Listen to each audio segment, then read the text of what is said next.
সিরাজগঞ্জ জেলার রায়গঞ্জ উপজেলার সদর থেকে প্রায় ১৭ কিলোমিটার দূরে অবস্থিত ধুবিল কাটার মহল জমিদার বাড়ি। স্থানীয়দের কাছে বাড়িটি তালুকদার বাড়ি নামে পরিচিত।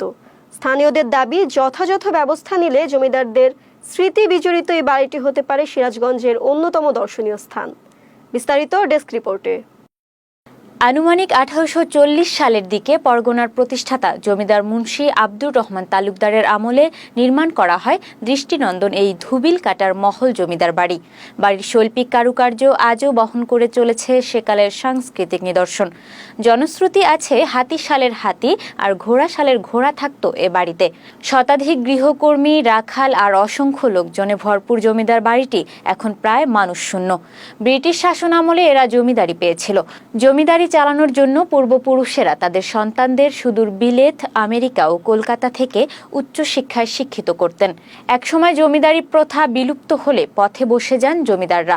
তবে জমিদারদের জায়গায় নির্মিত হয়েছে স্কুল, মসজিদ, মাদ্রাসা, ব্যাংক, হাসপাতাল সহ অন্যান্য প্রতিষ্ঠান। রায়গঞ্জ, তাড়াশ, সলঙ্গার সাবেক এমপি আব্দুল মান্নান তালুকদার ও সিরাজগঞ্জ যমুনার পাড়ে মতি সাহেবের ঘাট নামে পরিচিত সেই মতিয়ার রহমান তালুকদার এদের বংশধর। স্থানীয়রা বলছেন, প্রয়োজনীয় ব্যবস্থা নিলে দর্শনীয় একটি স্থানে পরিণত হতে পারে সিরাজগঞ্জের এই ঐতিহ্যবাহী জমিদার বাড়ি।